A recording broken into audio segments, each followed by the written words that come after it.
কুষ্টিয়ায় রূপসী Bangla art স্কুলের উদ্যোগে ৩৬শে জুলাই বিপ্লব স্মরণে চিত্রাঙ্কন প্রতিযোগিতা ও পুরস্কার বিতরণ অনুষ্ঠিত হয়েছে। অনুষ্ঠানে রূপসী বাংলা আর্ট স্কুলের ৪টি শাখার ক্ষুদে শিল্পীরা অংশগ্রহণ করে। শিশুদের সৃজনশীলতা বিকাশ ও দেশপ্রেমে উদ্বুদ্ধ করার লক্ষ্যে আয়োজিত এই প্রতিযোগিতা পরিবেশ, মুক্তিযুদ্ধ, গ্রাম বাংলা, প্রযুক্তি নির্ভর ভবিষ্যৎ এবং ৩৬শে জুলাইয়ের ঐতিহাসিক চেতনা তুলে ধরা হয়। অনুষ্ঠানে ক্ষুদে শিল্পীরা দেশাত্মবোধক গান ও নৃত্য পরিবেশন করে দর্শকদের মুগ্ধ করে। রূপসী বাংলা আর্ট স্কুল থেকে এখানে ছবি আঁকা হচ্ছে, গান হচ্ছে, নাচ হচ্ছে,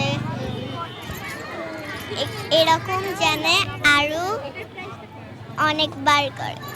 আমার ছবি আঁকতে খুব ভালো লাগে। আর আজকে আমি বিজয় দিবসে ছবি আঁকছি। এখানে আমার খুব ভালো লাগছে। আর আমরা রূপসী বাংলা আর্ট স্কুলে ভর্তি হয়েছি বলে ছবি আঁকাচ্ছি। আমার অনেক খুব ভালো লাগছে। আমি বিজয় দিবসের ছবি আঁকাচ্ছি। আমরা রূপসী বাংলা আর্ট স্কুল থেকে এখানে এসেছি। আমরা এখানে ছবি আঁকার জন্য এসেছি। আমরা এখানে খুব সুন্দর করে ছবি আঁকছি। আমাদের খুব ভালো লাগছে। আমরা লাল সবুজের পতাকার বিজয়ের রং এর ছবি আঁকছি আমরা। এছাড়া ৩৬শে জুলাই উপলক্ষে শিশুদের হাতে আঁকা ৩৬টি চিত্রকর্ম নিয়ে একটি বিশেষ প্রদর্শনীর আয়োজন করা হয়। এতে খুশি অভিভাবকরা। অনেক ভালো লাগছে। সাদি মাঝে মাঝে এই আয়োজনগুলো করে অনেক ভালো লাগে। বাচ্চারা খুব উৎসাহ হয়, বাচ্চাদেরও খুব ভালো লাগে, তার সাথে আমাদেরও ভালো লাগে। রূপসী বাংলা কর্তৃক আয়োজিত চিত্রাঙ্কন প্রতিযোগিতা হচ্ছে। এখানে এসে বাচ্চারা অনেক আনন্দ পাচ্ছে। তারা প্রত্যেকেই বিজয়ের ছবি আঁকছে।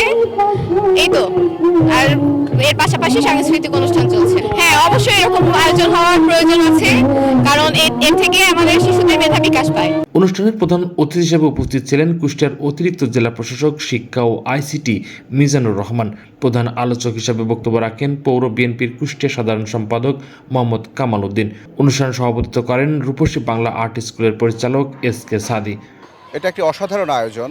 আপনারা দেখতে পাচ্ছেন আজকের এই আয়োজনে কচিকাছাড়া ছোট ছোট বাচ্চারা বিলো 10, ম্যাক্সিমামই বিলো 10, এরকম শিশু কিশোরদের যে আমরা আমাদের সবচেয়ে গুরুত্বপূর্ণ একজন মানব সন্তান বা মানব শিশু জন্মগ্রহণের পরে মানুষের প্রথম পরিচয় হয়ে দাঁড়ায় সে প্রথমত নাগরিক, এরপরে অন্যান্য অ্যাট্রিবিউশনগুলো যোগ হয়। তো একটা দেশের সুনাগরিক হিসেবে গড়ে তোলার জন্য একটা ছোট বাচ্চার অবচেতন মনে যে দেশপ্রেমের বিষয়গুলো থিমগুলো আছে সেইগুলো নিয়ে যে আর্ট এবং শিল্পের মধ্য দিয়ে যে তাদেরকে কৃষ্টি এবং কালচার এর সাথে সংযুক্ত করা, মানুষের শিকড়ের সাথে সংযুক্ত করার যে একটি প্রয়াস, আমার কাছে মনে হয় এটা অসাধারণ একটি প্রয়াস। আমরা যদি বাংলাদেশকে সত্যিই সুন্দর সোনার বাংলা রূপে গড়তে চাই, তাহলে আমাদের এই শিশু সন্তান যারা আছে, শিশু শিক্ষার্থী যাদের রয়েছে, তাদেরকে জীবনের শুরু থেকেই দেশপ্রেমের প্রতি উদ্বুদ্ধ করা, আমাদের হিস্ট্রি, আমাদের কৃষ্টি এবং কালচারের সাথে সংযুক্ত করা, এবং তৎপরিবর্তিতে আমরা আশা করতে পারি যে একজন সুনাগরিক ভালো মানুষ হয়ে এরকমভাবে গড়ে উঠবে এবং প্রকৃত অর্থে তারা বাংলাদেশের সম্পদে পরিণত হতে পারবে। যে এরকম আয়োজন প্রতিনিয়তই হওয়া উচিত, প্রতিনিয়ত এরকম হওয়া উচিত। কারণ আমরা এমন একটা জাতি, বাঙালি জাতি, বীরের জাতি, একটা সময় হয়ে গেছে বাংলাদেশে সব নেশায় আসক্ত হয়ে গেছে স্টুডেন্টরা। তো এই কালচার এখন থেকে যদি আমার বাচ্চারা শুরু করে, এটা আগামী ভবিষ্যতের জন্য আমাদের পরিবারের জন্য লাভ হবে, সমাজের জন্য লাভ হবে, দেশের জন্য লাভ হবে।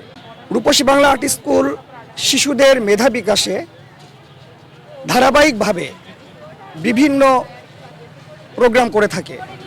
তারই ধারাবাহিকতায় আমাদের আজকে যে প্রোগ্রাম সেটা হচ্ছে বিজয়ের রং, অর্থাৎ যে রংটা আমরা প্রাণের বিনিময়ে অর্জন করেছি।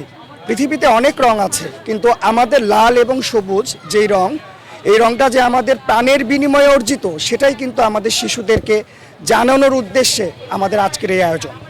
এবং এখানে বাচ্চারা ছবি আঁকছে, লাল সবুজ রঙে ছবি আঁকছে।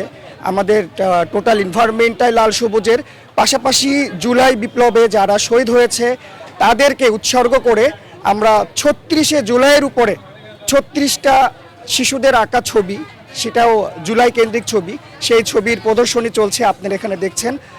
সব মিলায়ে রূপসী বাংলা শিশুদের জন্য নতুন নতুন যে উদ্যোগগুলো নিচ্ছে, আগামী দিনগুলো এই উদ্যোগগুলো আমরা নেব, যাতে আমাদের শিশুরা সত্যিকার অর্থে আমাদের এই দেশকে ভালোবাসে, লাল সবুজকে ভালোবাসে, লাল সবুজকে আঁকড়ে ধরে তারা যেন সামনের দিকে এগিয়ে যেতে পারে। আয়োজকরা জানান, এ ধরনের আয়োজন শিশুদের শিল্প চর্চার পাশাপাশি ইতিহাস ও দেশপ্রেম সম্পর্কে সচেতন করে তুলতে গুরুত্বপূর্ণ ভূমিকা রাখবে। কোহিনুর ইসলাম, নিউজ বাংলা, নিউজ ডেস্ক।